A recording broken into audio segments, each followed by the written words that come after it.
Bagimulah puji-pujian di Sion ya Allah, Engkau yang mendengarkan doa. Lalu ayat yang kelima, dengan perbuatan-perbuatanmu yang dahsyat dan dengan keadilan Engkau menjawab kami. Ya Allah yang menyelamatkan kami, Engkau yang menjadi kepercayaan segala ujung bumi dan pulau-pulau yang jauh. Engkau menegakkan gunung-gunung dengan kekuatanmu, sedang pinggangmu berikatkan keperkasaan. Engkau yang meredakan deru lautan dan gelombang-gelombang dan kegemparan bangsa-bangsa. Sebab itu orang-orang yang diam di ujung-ujung bumi takut kepada tanda-tanda mujizatmu. Tempat terbitnya pagi dan petang kau buat bersorak. Mazmur ini adalah mazmur syukur. Bangsa Israel ada banyak hal yang disyukuri. Tapi salah satu syukurnya adalah bahwa Tuhan itu Tuhan yang bisa menjawab doa. Ya, Tuhan yang bisa mendengar doa pertama-tama ya. Makanya dikatakan bilang ayat yang kedua tadi, Engkau yang mendengar doa. Dan itu membuktikan Tuhannya Israel beda dengan Tuhan dan dewa-dewa bangsa lain yang biasanya dari kayu, batu, yang tidak bisa mendengar, tidak bisa melihat, tidak bisa menolong. Tapi Tuhannya Israel itu bisa mendengar. Tapi kalau Tuhan mendengar doa saja tapi tidak bisa bikin apa-apa, sama aja. Ya, karena itu pemazmur langsung mengatakan bahwa ya dikatakan dengan perbuatan-perbuatanmu yang dahsyat dan dengan keadilan Engkau menjawab kami. Jadi bukan hanya dengar tapi jawab. Jadi kalau Tuhan bisa mendengar nggak bisa jawab, percuma kan? Tapi bersyukur Tuhan kita tuh bisa mendengar, bisa menjawab. Tapi masalahnya kalau dia bisa dengar dan bisa jawab, mampu nggak? Nah, maka pemazmur bilang begini, dengan perbuatan-perbuatan yang dahsyat dan dengan keadilan Engkau menjawab kami. Lalu di ayat yang ke-6 dia bilang, Engkau yang menegakkan gunung-gunung, Engkau yang meredakan deru lautan dan gelombang-gelombangnya kegemparan bangsa-bangsa. Maksudnya adalah dia yang menegakkan gunung-gunung, dia yang meredakan lautan, masa tidak bisa menolong kita? Maka disinilah kita bisa melihat bahwa Tuhan kita itu adalah Tuhan yang pertama bisa mendengar. Sudah bisa mendengar, bisa menjawab. Amin. Kalau bisa menjawab dan mau tolong, sanggup. Amin. Nah, itu bedanya. Nah, kita sudah dengar kisah di sini bagaimana sebuah mukjizat terjadi. Tapi sebenarnya ini hanyalah sebagian dari cerita kecil di dalam sejarah Mesir. Tapi paling banyak itu kan di dalam kitab suci. Nah, saya pernah bilang begini, Tuhan itu kenapa bisa bikin mukjizat? Karena dia melampaui seluruh hukum yang ada di dunia ini. Ya, dia pernah melampaui hukum kimia. Karena menurut kimia, hukum kimia, senyawa air dengan senyawa anggur beda. Tapi dia bisa bikin air berubah jadi anggur. Berarti dia melindas hukum kimia. Dia melindas hukum fisika. Karena menurut hukum fisika, ada dua benda berat jenis yang paling rendah itu akan ada di atas daripada benda dengan berat jenis di atas.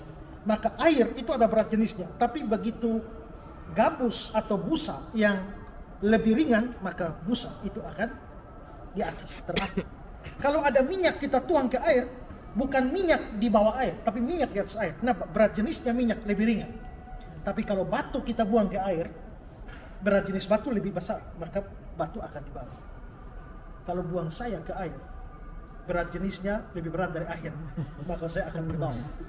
Tapi coba lihat Tuhan Yesus, kok bisa jalan di atas air? Berarti berat jenisnya itu terjadi di rekayasa sedemikian rupa sampai lebih ringan dari air sehingga dia bisa jalan di atas air. Hukum fisika dilibas, termasuk dia terangkat ke surga. Kita kalau dari sini loncat itu kan yang alamiahnya kan turun, tapi Yesus kok naik? Kok bisa? Berarti hukum fisika sedang dilibas, hukum ekonomi dan matematika sedang dilibas. Ketika bagaimana dengan 5 roti dan 2 ikan bisa cukup untuk 5.000 orang?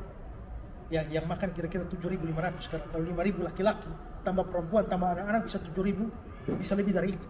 Berarti hukum matematika pun dilibas, hukum biologi pun dilibas. Karena menurut hukum biologi laki kawin sama perempuan baru hamil dan melahirkan. Tapi ternyata Yesus bisa ya dikandung di dalam rahim Maria itu tanpa hubungan dengan seorang laki-laki, secara ajaib. Ya, secara ajaib. Ini berarti sesuatu yang melewati hukum biologi. Berarti hukum matematika, hukum ekonomi, hukum kimia, hukum fisika itu telah dilibas semua, ya. Dan ini berarti bahwa memang Tuhan kita berada di atas semua hukum yang ada di dunia. Kalau begitu, jikalau dia mau tolong kita, apa susahnya kan? Makanya kalau hanya gunung batu dia angkat kasih pindah saja, itu terlalu mudah.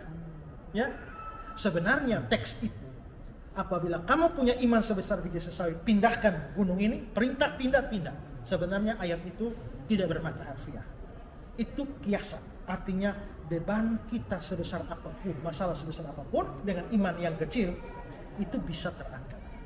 Tapi ketika ada tantangan dari orang tidak percaya, maka ayat itu Tuhan bisa bikin mujizat sehingga apa yang sebenarnya kiasan itu bisa terjadi secara harfiah atau terjadi secara literal. Ya, maka ini harus membuat kita percaya bahwa memang Tuhan tidak selamanya mau bikin mujizat bagi kita. Kadang-kadang misalnya orang sakit minta mujizat, apakah selalu sembuh? Enggak juga, ada yang mati juga kan. Paulus juga sudah sakit, dia bilang sudah 3 kali aku berseru, tapi Tuhan bilang cukup sudah kasih karunia, sebab dalam kelemahanlah kuasa sempurna. Tuhan tidak selamanya mau bikin mujizat bagi kita. Kadang-kadang dia kasih mujizat supaya kita percaya. Kadang-kadang dia melatih kita. Apakah tanpa mujizat kamu bisa tetap percaya? Apakah kamu hanya percaya kalau ada keajaiban? Kalau tidak ada keajaiban kamu tidak percaya lagi? Tuhan tidak selamanya begitu. Tapi kalau dia mau, tidak ada yang mustahil. Ya, mujizat itu bisa merupakan keajaiban dan banyak hal. Ya, nah karena itulah marilah kita percaya kepada Tuhan sungguh-sungguh, tidak usah takut apapun kesulitan, apapun problem kita, sepanjang Tuhan mau, tidak ada yang bisa. Ya, termasuk tadi kita sudah dapat cerita juga ya, bagaimana laut Teberau terbelah dua. Ya, maka Tuhan memang ada di atas alam. Nah, Tuhan kita supranatural, supranasional, di atas kemampuan akal kita. Jadi kita bersyukur Tuhan kita mendengar doa, menjawab doa, dan sanggup untuk itu. Ya, jadi dari gereja ini kita belajar Tuhan itu Maha Kuasa. Ya, Tuhan memberkati kita. Mari kita berdoa. Tuhan, terima kasih karena kami boleh ada di tempat ini dan bisa mengingat kembali sebuah peristiwa mujizat yang pernah Tuhan lakukan di tanah Mesir ini. Dan ini mengajarkan kepada kami bahwa Tuhan adalah Tuhan yang berada di atas kekuatan alam. Kalau Tuhan mau melakukan sesuatu, tidak ada yang mustahil bagi Tuhan. Ajar kami untuk tetap percaya, kesulitan, beban, penderitaan, sakit, penyakit atau apapun, sepanjang Tuhan mengendakinya, tidak ada yang mustahil. Ajar kami untuk tetap percaya bahwa Tuhan masih buat mujizat, Tuhan sanggup buat mujizat, dan kalau itu dikehendaki oleh Tuhan, kami pasti bisa melihat mujizat demi mujizat dalam hidup kami. Nama Tuhan Yesus, kami berdoa. Amin.